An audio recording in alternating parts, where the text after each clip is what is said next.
the gentleman behind us is going to make a video, so he's asked me to give a brief explanation and history of what we're doing and why we're doing it. So my voice is very quiet. I'll try and shout, but I'm not good at it.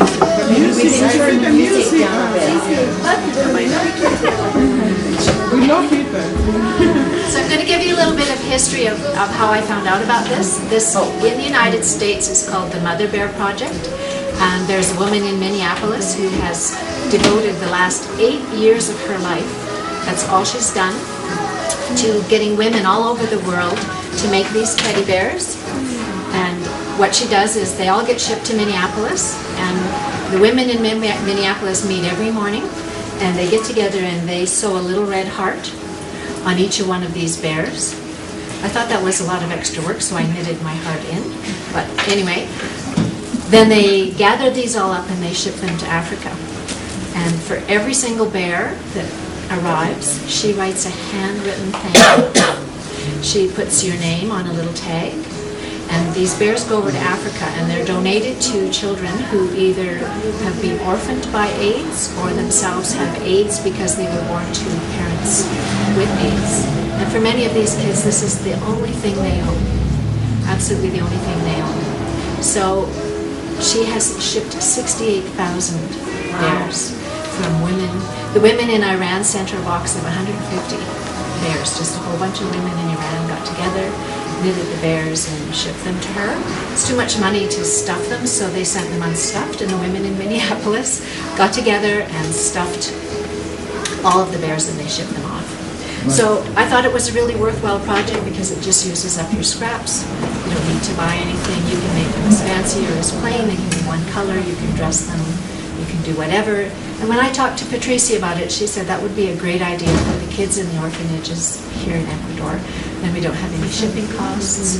You can make one. They have a 200 bear club in this group, so many women have made hundreds and hundreds of these bears. So we thought it was a great way. It doesn't cost very much of anything. If you spent $2 on a ball, you could probably make 3 bears if you wanted to use up your scraps. This is leftover stuff from my carpets that I wove when I first started learning to weave here. So it takes just a few hours of your time. You can knit a row here and a row there. It's very simple. Could you hand me that one, please? It's basically just a scarf. So if you can just knit, you can make this bear. You can do stocking stitch or anything you want, but essentially it's just a long strip, and then you fold the head in half and sew it down, and then you pick up the stitches and put the arms on. So even a very beginning knitter can make this. It's really just a flat, straight piece, nothing to it. The head's too small on the pattern, so I changed the pattern on all the copies that you have to make it a little bit longer because it's a little disproportionate to the body. So I changed the pattern to make it a little bit more effective. And if anybody wants, I can give you the pattern to knit this heart in. It just says this bear was made with love. And then you give them away. So that's really all there is to it. There's very detailed diagrams and instructions in the pattern. You can make 1 or you can make 50, whatever you feel like. It doesn't matter what color they are. There'll be different sizes and shapes because everyone has different tension and you're using different yarn, but it doesn't matter. It just gives them character. Does anybody have any questions? Yes. When we do these at home, then when we have maybe a few, we can just bring them in here and leave them? Is that right? As we, well, to start, welcome everybody, and it's so nice to have you here. I had that very good idea from Bella, so I thought that it was good to do something like that here, because there are so many children we can share with so many children, and you could even learn how to make these for your own babies at home, grandchildren, and like that. So I think it was a good idea.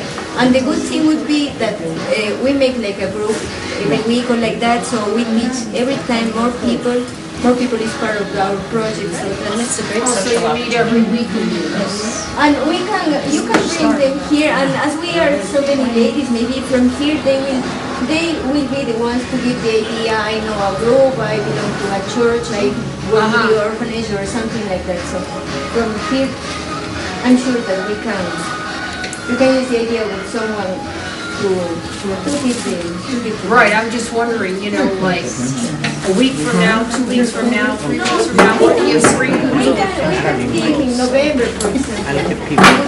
Just have a collection bag. Claro, Or a collection box or something. Kathy, you know where to send it to your No, but there are ladies and I have names and I'm sure that I will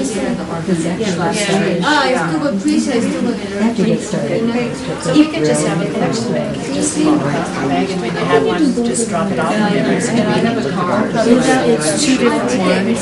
Oh, you got two different schemes of yarn. Y para las señoras que hablan español, pues quiero darles igual la bienvenida. Y esto, como Bela estaba hablando, estaba diciendo en inglés, este es un proyecto original de Estados Unidos. Una señora que dice, Bela cuenta que hace 8 años dedica toda su vida, todos sus días, a invitar a señoras a que tejan con sus restos de lana y que puedan compartir así el tiempo que mandan muchos de ellos al África, que mandan a niños del Irán y cosas así. Cuando Bela me comentó, pensé que era una buena oportunidad para nosotros para también tener esta proyección social de compartir nuestro tiempo. Yo le decía, me gusta esa idea, pero para implementar aquí, así es que Bela, and thank you, Bella, for sharing this idea with us. Y gracias a Bella por compartir esta idea, entonces pienso que es interesante. Y de aquí mismo podremos, de las señoras que, hay señoras que pertenecen a una iglesia o que tienen contacto con un orfelinato o una escuelita rural, a cualquier niño le va a gustar este juguete, porque son cosas bonitas y son hechas con cariño, entonces bienvenidas, y la idea es que la próxima semana podamos compartir con otro grupo, o sea, que alguien pueda aprender y sigamos compartiendo con más gente. Así es que, como siempre, para mí es un placer y siempre disfruto de tener aquí a mis señores y bienvenidas siempre. Welcome. Welcome, always welcome here. Así es que, a trabajar. A ver, entonces, si tú no sabes nada de Barrera, you don't know how to understand anything. Okay, let's start. Vamos a hacer.